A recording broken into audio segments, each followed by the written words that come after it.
Salut, c'est Hugo. Vous n'avez pas pu passer à côté. Depuis quelques jours, un mystérieux virus chinois inquiète le monde entier. Aujourd'hui, on va parler du coronavirus. À l'heure où cette vidéo est mise en ligne, en Chine, selon le gouvernement chinois, c'est plus de 2700 personnes qui sont touchées et on compte 80 morts. À l'étranger, c'est plus de 10 pays, dont la France, les États-Unis ou encore l'Australie, qui ont recensé des cas contaminés. Du coup, dans cette vidéo, on va faire le point sur la situation, répondre à un maximum de vos questions et déceler le vrai du faux. Au passage, je vous l'avais dit dimanche dans les actus de la semaine, la situation évolue très vite. Et du coup, en plus des vidéos sur cette chaîne qui prennent pas mal de temps à préparer, eh bien on va vous tenir au courant directement sur Instagram avec les résumés en 1 minute des 5 actus du jour qu'on poste chaque soir. Mais ça, vous êtes au courant. Bon, du coup, pour commencer, le coronavirus, c'est quoi? Le coronavirus, c'est en fait une famille de virus qui provoquent des infections respiratoires et digestives. La famille des coronavirus est donc assez commune, mais ce nouveau coronavirus, il est encore assez inconnu. Il n'avait jamais été identifié auparavant, on l'appelle le 2019 nCoV, et il serait apparu sur un marché aux poissons de Wuhan début décembre. Selon des scientifiques de l'Institut Pasteur de Shanghai, ce virus pourrait avoir un lien avec la chauve-souris, qui est un plat populaire en Chine et qui est vendu au marché de la ville de Wuhan. Pour ce qui est des symptômes du coronavirus, les victimes souffrent de toux, de fièvre et de difficultés respiratoires. Dans les cas les plus sévères, ça peut aller jusqu'à une détresse respiratoire aiguë et une détérioration de plusieurs organes. Enfin, pour ce qui est des décès liés au coronavirus, pour l'instant, la plupart des cas mortels recensés concernent des personnes âgées ou souffrant déjà d'autres maladies. A noter au passage sur ce point que le délai d'incubation est de 14 jours, c'est-à-dire que les symptômes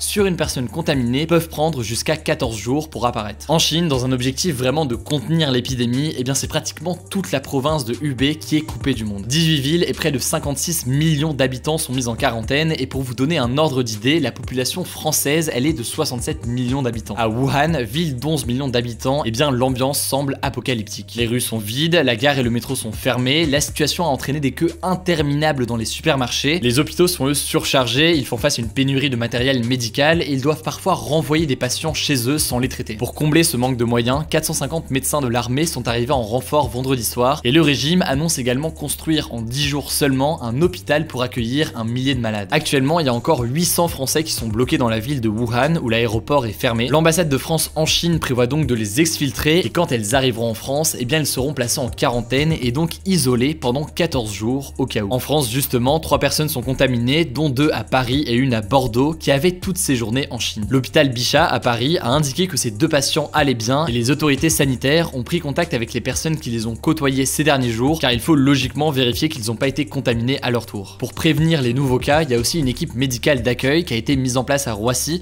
pour les vols provenant de Chine et plus largement, il y a un dispositif de crise qui a été mis en place par le gouvernement. Cela dit, pour l'instant, l'Organisation mondiale de la santé a jugé qu'il était trop tôt pour déclencher l'urgence sanitaire internationale. Pourquoi ne pas le déclencher? Eh bien déjà parce que pour l'instant l'épidémie reste en extrême majorité en Chine, mais aussi, et c'est la deuxième raison, parce que déclencher ce que l'on appelle l'urgence sanitaire internationale, eh bien ça entraîne énormément de dispositifs, ça coûte très cher aux États, donc c'est une décision qui est très particulière et difficile à prendre. Alors une autre question qu'on peut se poser, y a-t-il un risque de propagation de l'épidémie en France? Eh bien le fait que le virus parte de Wuhan pourrait inquiéter car c'est l'une des villes de Chine qui a le plus d'échanges commerciaux avec la France. Concrètement, d'habitude, il y a 9 vols Wuhan-Paris par semaine, ce qui fait que 36 avions ont pu arriver depuis le début de l'épidémie, avant évidemment la suspension de la ligne par Air France. En fait, selon les premières infos, le virus se propage très rapidement, mais il n'est pas forcément le plus mortel. En effet, le taux de mortalité des personnes contaminées est pour le moment d'environ 3,5%, c'est donc assez bas dans l'immédiat, mais faudra voir comment la situation évolue. Cela dit, et vous l'avez peut-être vu, un petit mouvement de panique s'est emparé de la population, surtout en région parisienne, où les masques sont en rupture de stock dans quasiment toutes les pharmacies. Pour votre info, il y a 2 types de masques, il y a les masques FFP2 qui protègent de la grippe, du coronavirus, etc. Et le deuxième type de masque, c'est les masques de chirurgiens qui eux ne protègent pas, mais servent à ne pas propager une maladie si on est malade. Cela dit, rassurez-vous, pas besoin d'acheter un masque dans l'immédiat, ces masques sont assez inutiles pour le moment puisque l'épidémie n'est pas vraiment étendue en France pour l'instant. D'ailleurs, l'immense majorité des ventes de masques, en fait, c'est des touristes chinois qui en achètent en France vu qu'ils sont en rupture de stock à certains endroits dans leur pays. Ah oui, au passage, pour ce qui est de vos colis AliExpress, Wish ou je ne sais quoi, eh bien pas de panique, le coronavirus ne survit pas plus de 3 heures sur des surfaces inertes sèches et du coup pas de risque de ce point de vue là. Cependant, si vous pensez être atteint du coronavirus, alors que faire? Déjà, sachez que si vous présentez les symptômes que j'ai présentés il y a quelques instants, donc de la fièvre, de la toux, etc., eh bien il y a de très grandes chances que ce soit une grippe plutôt que le coronavirus. Du coup, si vous n'êtes pas allé en Chine ces derniers jours, eh bien c'est quasi sûr que c'est pas le coronavirus, du coup vous pouvez aller chez votre médecin en respectant évidemment les règles hygiéniques de base, se laver les mains régulièrement, etc. A l'inverse par contre, et là c'est important, si vous êtes allé en Chine Chine récemment, eh bien c'est différent. Le plus important, c'est de ne pas aller aux urgences ou chez son médecin, puisque si vous faites ça, eh bien vous allez vous retrouver à côtoyer plein de gens en salle d'attente et on va pas se mentir, ça craint un peu. Du coup, si vous êtes allé en Chine récemment et que vous avez les symptômes qu'on a décrits, eh bien il faut appeler dans ce cas le 15, le SAMU, pour expliquer votre situation et ils vont vous prendre en charge. D'ailleurs, c'est évident que l'épidémie de grippe qui touche déjà 5 régions en France risque aussi de compliquer la prise en charge du coronavirus puisque les symptômes des deux maladies sont assez proches. En tout cas, le coronavirus actuel, il rappelle celui du syndrome respiratoire